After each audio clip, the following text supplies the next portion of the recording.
Thank you. Thanks, Terence. So, good morning, everyone. My name is Partha Chakraborty, and with me I have Sunil. So, we both are part of the same team. We work for Humana, a Fortune 41 healthcare company. So, a quick introduction, and my bad, I did not take enough time to put a little bit of background about me in the portal. So, I am an engineer by education. I also did my master's in cybersecurity, and I got my management education from Columbia.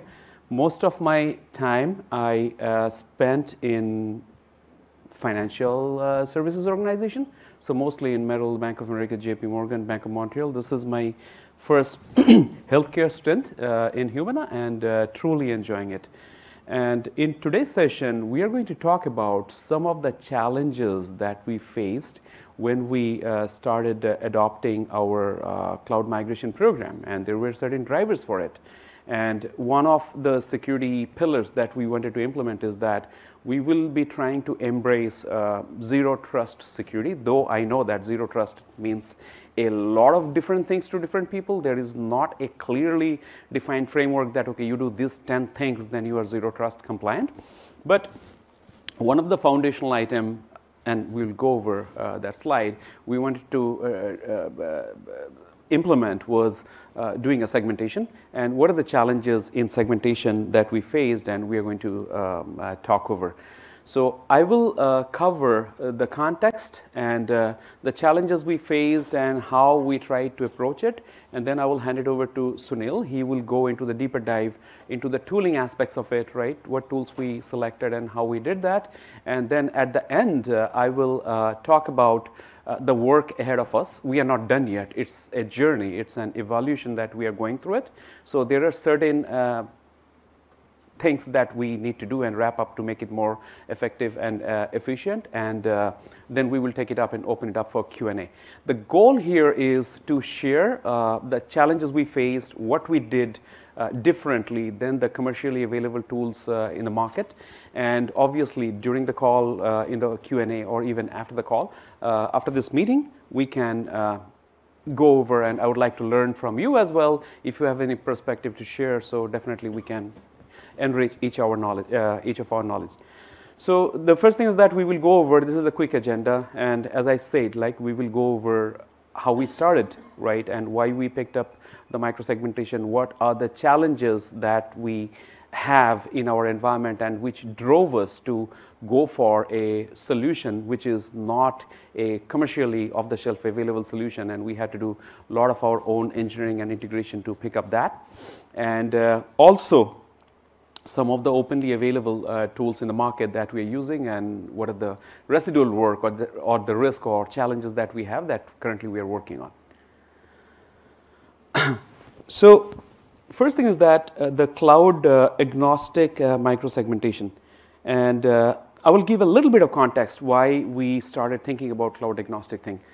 Most of my career, when I worked in financial services organization, I dealt with one cloud, which is AWS. Like, most of the time I did everything in AWS. We were talking about second cloud. We really did not implement second cloud. One of the reasons why this job attracted me in Humana is that Humana gave me an opportunity to deal with a huge challenge of dealing with truly a multi-cloud environment, right? The day I joined, I was given an environment where we had AWS, where we had Microsoft Azure, and we had a lot of the applications running on Azure. We have Google, and a lot of the analytics platform that we do that runs on Google. On top of it, we also had Oracle Cloud, and some of the applications are running in Oracle. So we are not definitely proud of that we are using like so many clouds. It definitely brings a lot of the challenges that we have faced, but that also created a different perspective for us, because whenever we think about a solution, we are not just thinking about solving it for Azure or AWS or Google. We need to think about how we can reuse it across all three different clouds. So that is why when we were doing the design phases of, we had like multiple cloud footprints, and we call it like cloud version 1.0 and 2.0, and then we thought about, let's build something, our next generation 3.0, where each cloud can collaborate to each other, and we can share and exchange information. We have applications where the application stack is running in cloud provider 1, and the backend data and analytics is running in cloud provider 2. and we need to have a near real-time exchange of information between two different cloud providers. So that is one of the complex, there is a reason behind it why that kind of an architecture was adopted, but that was one of the complex use cases that we needed to solve. So first thing, we were thinking, even if we build a segmentation, I need to have a cloud-agnostic option so that we don't build up like 3 different tooling in 3 different environments, and at the end there is integration and operational challenges. And moreover, integrational operational challenges, as we all know, in security industry, the more tooling we add, undoubtedly there will be some tools which will be either unpatched or underpatched, so we will be leaving some attack vectors or footprints in our environment. So we wanted to avoid that. So that is why we started thinking about the cloud-agnostic segmentation. Also, we wanted to implement something that can be extended in our on-prem environments as well. So talking about the on-prem environment, right? Usually, every organization, even if our network was set up like 10 years ago or 15 years ago, we had some level of segmentation. You had VLAN segmentation, then you have a PCI network, you carve out something. So those network level tooling and segmentation was always there. The question is it agile? Is it manageable? Can it be expandable? Can we handle scale? Answer is no, right? We cannot do like all those network access lists and the VLAN level segmentation and all. So we had the same challenge when we were dealing with in our network. It was network level segmented. We spoke with commercially available vendors in the market. There are many big players who can get inserted themselves into the network stack and make it easier for a network level segmentation. I also did a segmentation program in one of the top 20 global banks, right? And I have seen the challenges in the segmentation program that we had.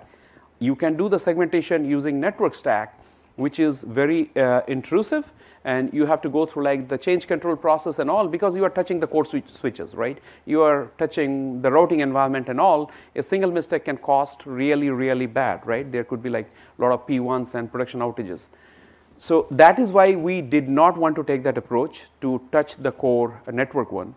The other approach for the commercially available tools were do it in the endpoint stack, right? There are a lot of products and solutions available. You install an agent, you implement segmentation. The challenge in those cases in a large organization is not about the enforcement. Enforcement is easy. We don't need to buy any tool to do an enforcement. We can use native operating system controls to enforce that A cannot or should not talk to B. The main problem is collecting data and implementing the right thing. What are those A's and B's in your environment? Which should not talk to what? And even though with modern days we have the data science and all those algorithms, we can collect the network cap, we can collect the endpoint statistics, put it through some data analytics tools or even the free tools like R or the vendor provided tools. At the end, you see some spaghetti noodle, right?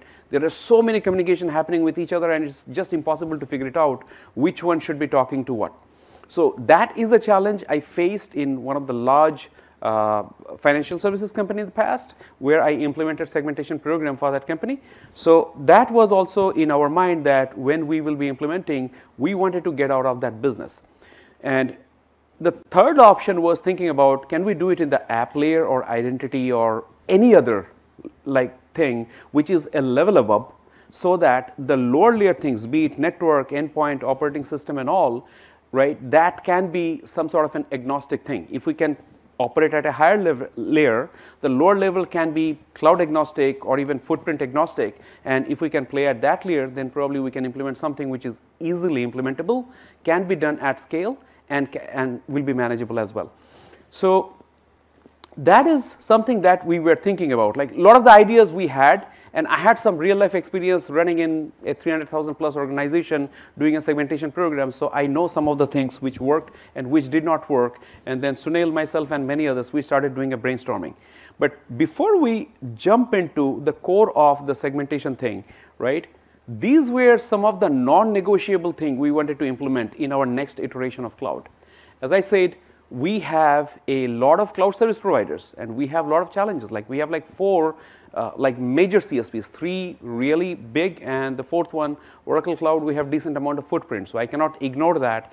I don't have to solve that use case or solve that problem. So we had that. And when we wanted to create an abstraction layer covering all the clouds, we had to come up with some of the guiding principles or non-negotiable policies, right?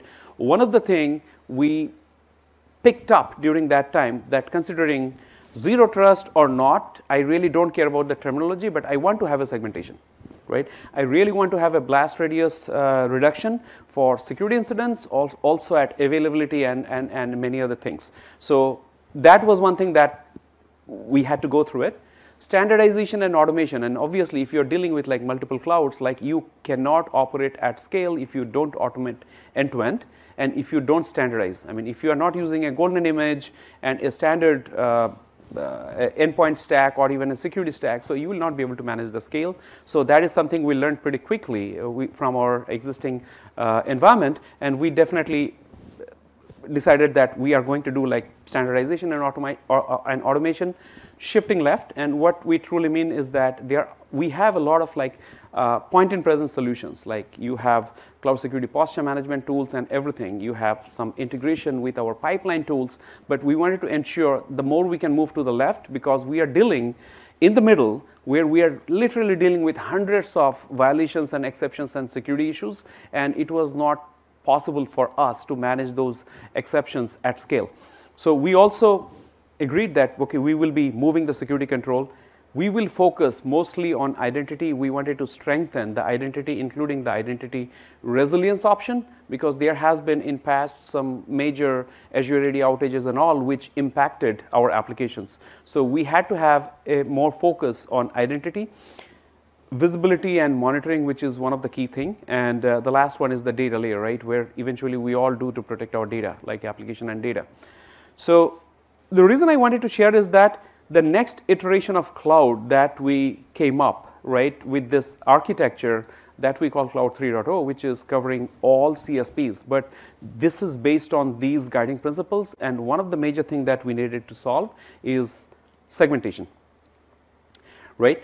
So I'm not going to spend much time on it. This is like a commercial slide with, we all know pretty much micro-segmentation benefits. So I'm not going to touch on that. I can skip to this slide. And let's move on to the actual challenges that drove us to look into an open stack architecture. The first challenge is that there are a lot of segmentation tools. Two things I told: one operates in the endpoint layer, one operates in the network layer. These days there are tools which has a lot of AI-driven intelligence. It can actually tell these are the right applications to talk to each other based on the data pattern, and this is where you need to block. The problem is those tools do not cover all the cloud service providers that we have in our environment. Those tools do not cover all of our data center footprint that we are currently running. So we spoke with, I mean, I don't have to take the name. I mean, we all know the segmentation products like available in the market. Like there are a lot of big players. I used one of them in another major bank. They have those approach. So you eventually end up selecting a product for your on-prem infrastructure. The same product will not go into all of your cloud service provider. Even if it goes to your cloud service provider, it will not extend to your Kubernetes or managed Kubernetes instance, right? So after scanning the environment, we found that we have to run literally 2 to 3 different vendor products to cover all of our footprint, to cover all of our use case. There is zero integration between them. Some of the tools have some API integration capability with some of our endpoint tools. Like everybody will come and say, okay, I have EDR integration with CrowdStrike or Defender. I have integration with XYZ, but these tools won't talk to each other, first thing. And I cannot implement a consistent policy across all 3 cloud providers and in all of our environment if I go with this approach. One of the key challenges, especially in cloud environment, is that we run a lot of our applications in a managed Kubernetes instance, right? AKS, GKE, and AWS. And we also use a lot of the PaaS services for our analytics platform, right? And those PaaS services are used in Microsoft, in Google, and a lot of those. The first thing, the segmentation vendor partners who came up, they eventually offered a solution that requires the same old school approach. You need to implement an agent somewhere. If it is a VM-based footprint, no issues. You can install it in the VM. When you go to a managed Kubernetes instance, right, you cannot just deploy those agent-based approach, right? There are other alternate approach like, okay, you need to implement it in a daemon set or something. And at that point of time, a year and a half ago, when we started scanning, right, we did not find a single product in the segmentation which can extend into the managed Kubernetes space, and that will be running in the daemon set mode, right? And moreover, if I select that product, the same product will not run in my data center stack. So I will eventually have multiple products, and that will not cover my entire footprint. So then we started thinking about what was, okay. The display is gone. So. Okay, I mean, we can talk through it while this is, the team will be able to fix it out. So while we were considering those, then we realized that, okay, the commercial of the self solution is not available. We have to look for alternatives, and alternatives are which is openly available solution. And also, during those alternatives, we realized that there will be some additional work that we have to do. That means you will have to integrate, you will have to create different scripts, and those scripts have to be integrated. So we have to take some pain, no question about it. Like without pain, there is no gain. So that is why we said, okay, let's keep the COT solution off the shelf. We will go, because a lot of our applications that we selected for our newer platform, not on a VM, right? Those were running on all the complete container stack and completely a service mesh based solution and microservices implementation in our solution. So we said that, okay, we will go and eventually select our tools which will be like the open source anything. Like we will leverage the capabilities of Istio, we will leverage the open source capabilities of Calico, and Sunil will go into the details of it, and we will basically say the challenges, like open source does not solve all of your problems, and we know that we will not have one single solution which will address everything that we have. So we had to figure it out, what are the priority problems that we need to solve, because we have a unique requirement of truly a multi-cloud environment. I mean, in my 25 years of career, I haven't seen any other company where I worked is dealing with that scale of a truly multi-cloud environment. So that being said, I will hand it over to Sunil. I know the slide is not available right now, but you can start, just giving the high-level idea. Hopefully by that time, the slide comes up, and we will jump in, and maybe we can do some quick Q&A as well before the slide becomes available. Yeah, so yes, please go ahead. So, I don't know whether you're going to go there, but since the slides are not available, yeah. Can you also address in your conversation when you are talking about micro-segmentation, how VPC to VPC peering, challenge, brings in when we don't have the necessary visibility, and how security groups are used for micro-segmentation? Is it good, bad? What are some of the challenges that you have seen when back to a VPC to VPC peering happens? Sure. So I will probably touch upon one thing, and then you can go into the deeper. So in our environment, as I said, it is not only just an AWS environment in VPC to VPC. We have applications where app stack is running on Azure, our analytics and data is running on GCP. We need a true, think about it, the scope is even bigger, like not only the same cloud, your VNet and VPC, you are going into and extending into another cloud. So we came up with an orchestration architecture where multiple cloud is exchanging information through an abstraction or exchange layer. So there are vendors available, those names. We selected one of them, we are working through it. The other alternative options we had exactly the same challenge. When you think about going from Azure to GCP, right? You have to open up on the Azure side a lot of the access rules, right? Just to traverse the network layer. Yes, exactly. Then you go to the traditional colo providers like Equinox, right? And in the Equinox, you have to create again the firewall rule and the stack you have, right? Then you go into the GCP side. There also you have to create those rules. Now, think about the overall process. Even if you build your homegrown automation, calling all those APIs and integrating on that and in a click of a button is just impossible. Our traditional way of change management doing a multi-cloud connection was days, even more than weeks. So we quickly realized that that's not a scalable process when we go to our next iteration of cloud. And then Sunil, why don't you go and talk over the software-defined orchestrator layer that we implemented for multi-cloud connection? Yeah, exactly. And especially since we are talking about multi-cloud, right? So it is adding on top of everything. So you go to 2 cloud, you are now have complexity for 2. Now you have to solve. They may have the same type of terminology, but you see that underneath there are some significant differences how you build that architecture. And then if you are a 3, then you can imagine the complexity. So as Partha touched, in terms of building a software-defined orchestration where you are leveraging the underlay network, but you are building overlay on top of it so that you don't deal with those complexities which you mentioned. And maybe depending on how you are building your architecture, you may require VPC peering or you may avoid that completely. And communication will just happen on top of overlay versus utilizing underlay network, which comes with the VPC itself. So it depends how you build it. But yes, there are solutions which you can utilize, to solve some of the challenges which comes with directly, connecting those subnets, connecting those networks, or VPC peering, or maybe in similar. Let me go to the slide where it will be helpful to talk about the architecture that you built, then we can go back. Sure. Okay, so I think one screen is up. You can see here. Okay, thank you very much.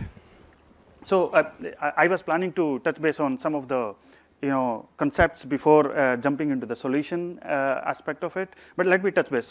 So Partha talked about Istio. So Istio is one of the service mesh deployment. It's open source, and thank you, Partha.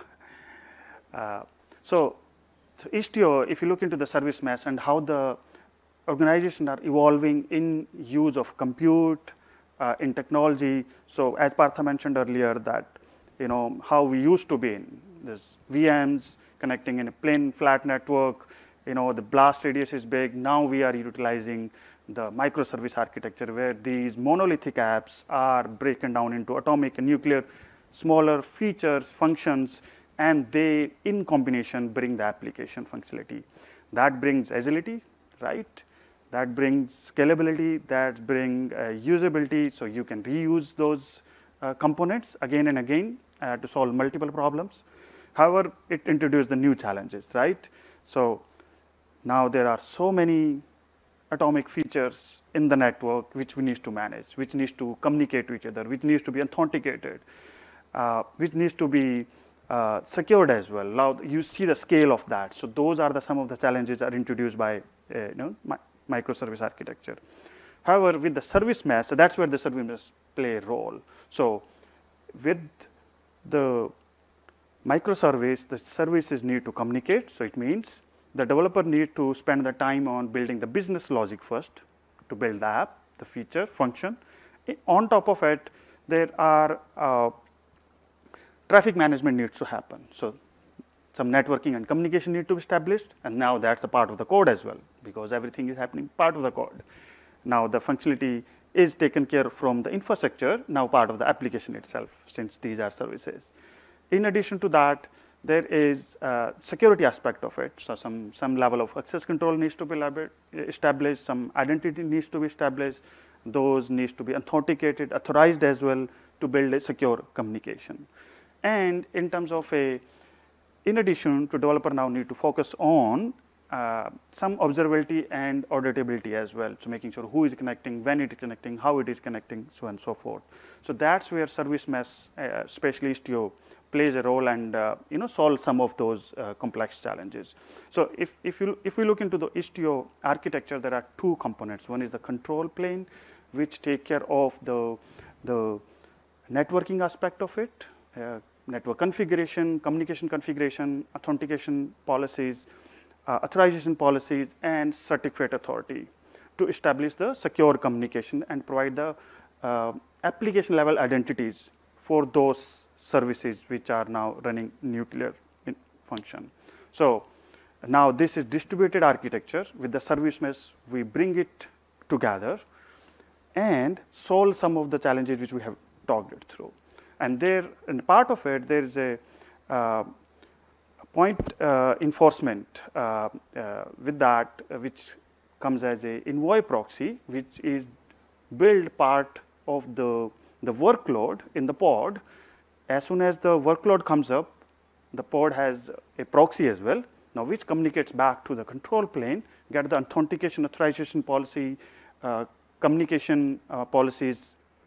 They are either allowed at port level, allowed at namespace level in terms of a Kubernetes, allowed at whole workload level, or maybe a full cluster level, right? Or maybe in and out of the cluster as well, communicating to other clusters, communicating to on-premises. So service mesh solves some of those challenges. In addition, it has a functionality to enable mutual TLS, where we can, using the certificate and the native identities, service accounts, Kubernetes service account or non-Kubernetes service account, we can establish the secure communication with the MTLS. So, and these are developer friendly, can be deployed using Kubernetes with the CRD, YAML files. You can, use non-kubectl to implement it, using these custom resource definitions. We'll take the question at the end. Just let me finish. Thank you. So, and we talked about observability as well. So these proxies, since these are sitting next to the workload, so they collect all the metrics. They know what type of errors are there, what type of how much traffic is there, so on and so forth. So these brings the service mesh piece of it. Thank you very much. Now, however, Istio is the service mesh and operates at layer 7. And to build the defense in depth, we need to secure our infrastructure layer as well, which is basically IP and ports. And that's where Calico comes in the picture, help to establish those overlay and underlay network. So Calico is open source tool for networking and network security. It's a can integrate with all kind of platforms from Kubernetes, OpenShift, and other deployment, and you can use it on any cloud platform. So, and it helps to establish the zero trust network foundation. And how it does it, and if we look into by the principle of zero trust from the network standpoint, there are key 3 to 4 requirements. One, that every access must be approved, right? There should be no by default allow. So that's the one, that every connection is subject to enforcement. And the second is identity must be established so that we can achieve the authentication, we can achieve the authorization with that. So that's the second principle, let's say, for the other is related to encryption, making sure that connections are secure. Because if you look into the by default implementation of Kubernetes, all the connection within the one cluster is open.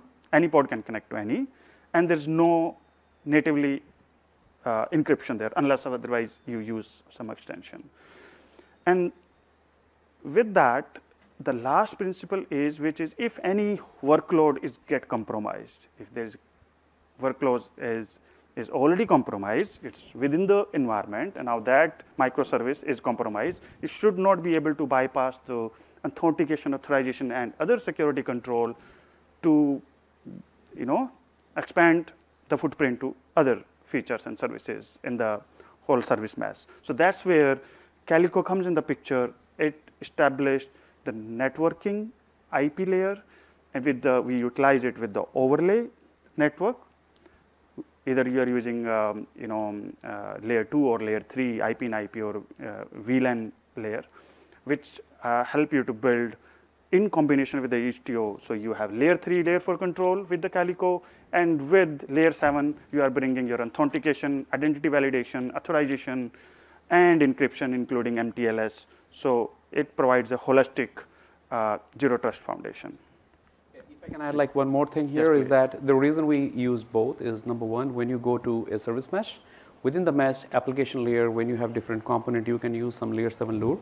But you also call a lot of the PaaS services, which is sitting outside the cluster, right? Which is in the Microsoft or Azure. And your STO doesn't have any control over the PaaS services you can do, right? So you need to implement at least some basic controls that can be done using the network layer 3 and 4 where Calico comes in. And if you're consuming a PaaS service and you want to block certain ports from entering into your cluster or your mesh, and those are the things that you can implement. So the combination gives you more flexibility where you have the layer 3 and 4 granular tuning using Calico, and inside your application stack you can go granular on layer 7. So that's the thing. That is why we actually selected both. So probably we can go to the next one, Sunil, yes, where yes, this is exactly. the core of the overall architecture that we implemented for a multi-cloud segmentation. Yeah, thank you very much. So if you look at it, the middle portion of it, let's start from there. That's where the applications are deployed, part of the Kubernetes. And if you look into the cluster, so there's I think the question, I think you may get the answer where you talked about the VPC. So if you look into this, there are BG1 VNet, BG2 VNet, BG3. So there could be X number of VNets. So workloads are segregated, and that's how we will achieve that micro-segmentation and using open source tool. So these are the VNets where the cluster are deployed, and these can be divided in many ways depending on your, you have HR department, finance department, the sales team, business teams, multiple business teams, and then you provide them a network where they are going to host the workload. And within that, there are different clusters, Kubernetes cluster, depending on data type. So you may have one is, take an example, internal. One may have more sensitive workload, let's say, depending on how your data classification is, maybe confidential, take an example. Then is highly sensitive or highly confidential. So you can deploy different application in those clusters. Now, first you divided them in the network layer, then you divided them at the workload layer. Now you have already divided them in the cluster standpoint. And then within the cluster, there are namespaces. Now the applications are deployed. App 1 is deployed in namespace 1. App 2 is deployed into namespace 2. So now you have another layer of segregation. And on top of that, utilizing the service mesh and Calico, you can build layer 3, layer 4 micro-segmentation up to the granular you really want. You can go up to, take an example, certainly IP and port and specific identity, specific type of request even. Let's say for HTTPS, you can define it, and we will see the example in the next slide, where it is up to the HTTP GET. If it says GET request, then yes, it will allow. If it is not GET, the answer will not be there. The communication will not happen. So, and then, and this whole environment is set up in maybe multi-cloud, so you are not worried about that. Because you have those overlay network and connecting through either some kind of a private connectivity or public connectivity where you have established IPsec or other security mechanism to connect it. And then equally you can connect it to the on-premises data center and your branches or other offices. And then within that, there's if you look into the top of the diagram, there is ingress and egress connections which are going through the single layer. There is a gateway layer which is basically any API or encryption gateway or any other services, and then perimeter controls which brings to DDoS, WAF, SD-WAN, so on and so forth, right? And in terms of a cloud, so all the connectivities to provide the secure, and all the service provider, cloud service provider has that option to provide the private connectivity where you use private endpoint or private link, those kind of features to connect securely to PaaS services. So the whole ecosystem is completely private, completely segregated. Authentication, authorization is up to the granular level. You can restrict it to up to every app, every feature, function level, and you build the whole secure ecosystem, including the management layer, which you will host either your solution depending on identity management, privilege access management, other security tooling, logging, monitoring, so on and so forth.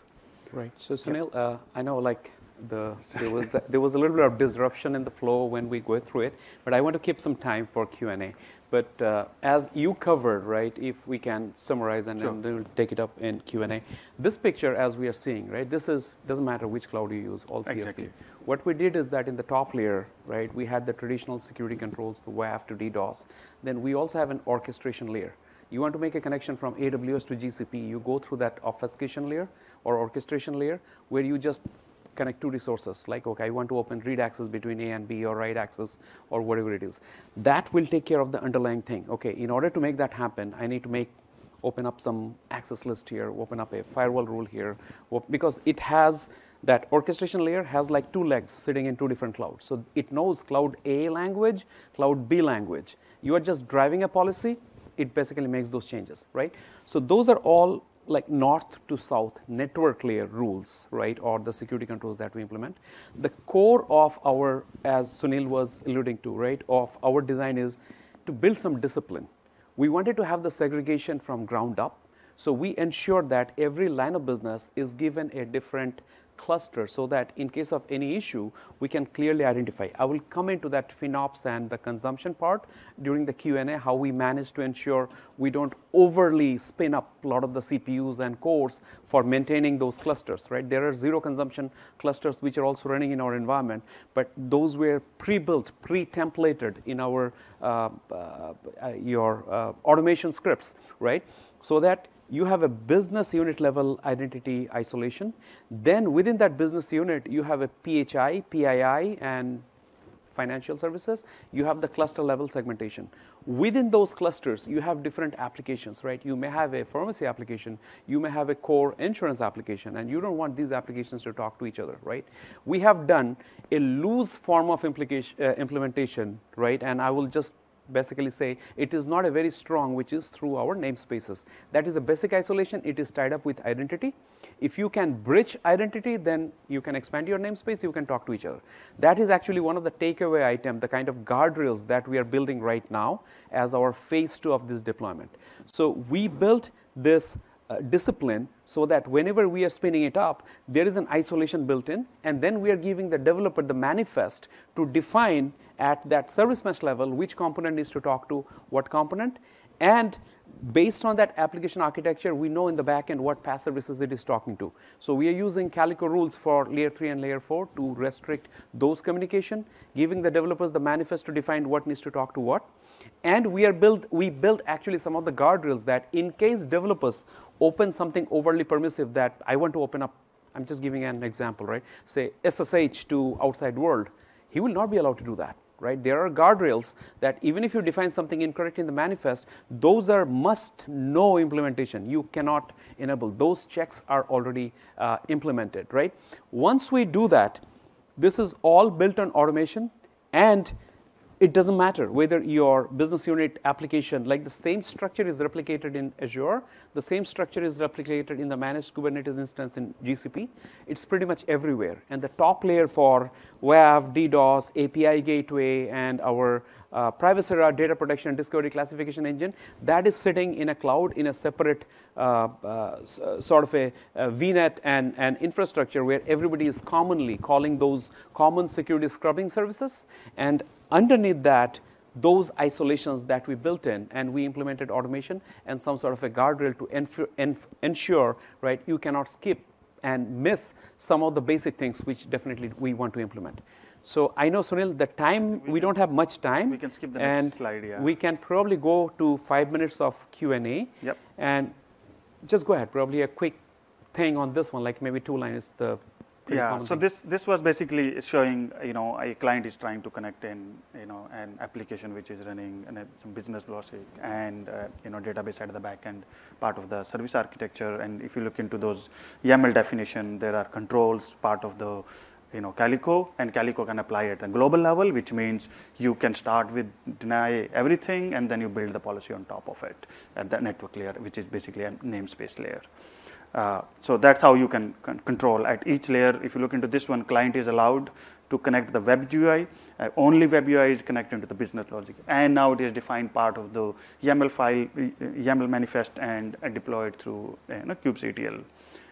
And which is basically providing developer to spend more time on business logic versus worrying about these building functionalities. These will come by default. These needs to be just defined based on the requirement. The functionality is already there. Yep.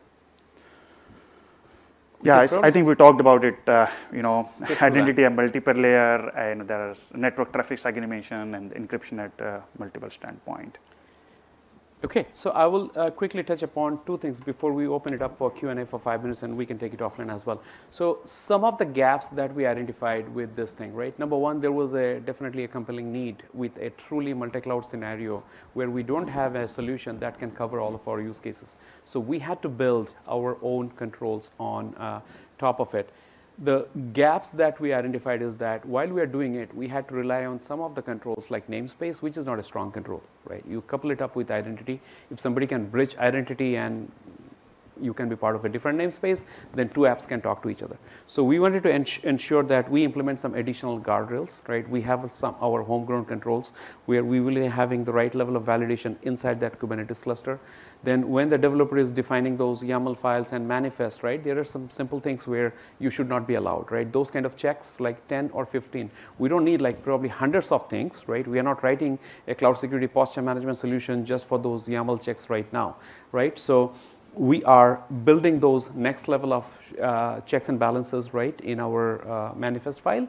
And also, we are building some of the automation and integrations, because when we talk about this architecture, it works in Google, it works in Azure, it works in AWS. There are some pain points in Oracle, right? We did not actually implement those things there because there needs to be some different automation that we need to build in. So eventually, it will be implemented there as well.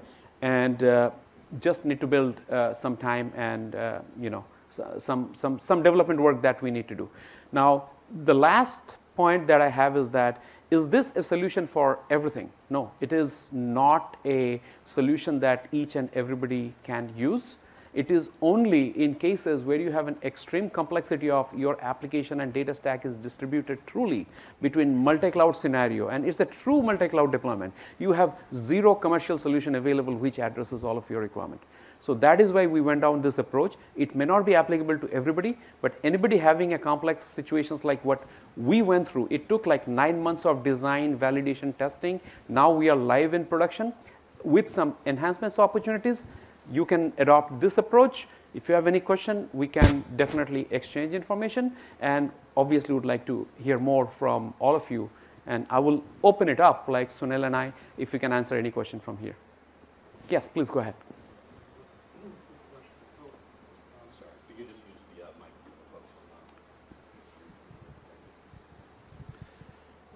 So this approach is centered around modern application architecture. Correct. Right? But a lot of companies, as they kind of go through the digital transformation, they also have to deal with legacy architecture, right? So I was kind of wondering so did you take this approach also to extend it to the legacy application architecture, where it's a classic 3-tier server-based, right? So it may not support containers or containerization in any shape or form. So how does this extend, or how did you try at least, try to solve that problem? That's a very good question, right? When we did our cloud modernization program, like Humana has been in cloud since 2011, right? We were like one of the very early adopters. We were one of the very first customers of Zscaler when they just came out, right, out of their inception, right? So during that time, we actually incorporated a lot of technical debt. We had like lift and shift, VM. So this was a deliberate attempt from our side that we are going to take time, but we are not going to do this hybrid approach, because our use case and another company's use case may not be same. A lot of companies are moving to cloud driven by, I have 100 data centers, I have to shut down, I have to move something in cloud. 2 years down the line, I see the cloud bill, it is going up. Then we create a FinOps function, right? How we can do that governance and control and all. We have done through that, because 2011 to 2022, we have seen everything, right? What a lot of people are doing. This time, the modern cloud architecture that we wanted to build is that the first thing is that there is no VM-based footprint where application will be hosted, all container, right? nothing like that. Nothing, I mean, this was like a non-negotiable thing. Our CTO came in and he said that, okay, I'm going to enforce it. So whatever we do, we are doing like 10 years down the line, and it will be futuristic. So we are carefully filtering and taking applications in our new iteration that we call Cloud 3.0, which is a complete modern stack. And that's where the challenge we faced. The commercial solutions work in the VM model. Commercial solutions work in your physical server or model, but it does not extend a truly microservice in a service mesh environment, and that too if it is a pure multi-cloud solution. So to answer your question, this is for our next generation. For our on-prem, we still have those commercial solutions. You can name like Illumio, True4. There are a lot of companies are there in the market, and many of them are moving into this. I mean, when we spoke with like those companies, we explained this situation, and it was a product management decision. It's not that what we build, they cannot build it. They can easily build it. It can be developed. It is, do they have 20 customers like Humana to invest time to build this product? Now, that was our initial struggle. Nobody was there. After we build this thing, there are companies. Many are there in the expo here as well. They're building this. Like they're making it like one button, like go from the very beginning. So hopefully by next year, whatever we are building through automation and all, we will get a commercial solution that can achieve the same thing. I'll add one comment to that. If you indeed require that, so there is option. Then certainly you have to deal with some of the challenges. So take an example. You can still run Envoy proxy in one of the VM or your physical server, those components, and then try to bring it in that, but it still bring number of challenges with it. And that's what we are trying to solve, basically. Yeah, that's a great question. Yes. Oh, thank you. Kind of on that similar topic, if you're going with a vendor that's providing a product and they provide you like a virtual machine image, is this going in and you don't have the option to containerize it? Would you guys put that in your version 2 cloud, or would you find a way to get it into version 3 by wrapping a proxy around it or something along those lines? So currently in our newer iteration of cloud, our control stack running in VM is allowed. The data or application we completely containerize, like all modernized applications are there. Now, we realize there are some cloud providers like Microsoft. What was that Microsoft Power Gate? What was that gateway component that could not be automated using puppets? And there are some components, even some cloud providers like Microsoft. We are using some of the data gateways from a public to private side translation, right? I think Power BI gateway. Power BI gateway or something. And we spoke with them, and those cannot be automated. It's like a VM build. We cannot do like scripts like to automate and recycle and this.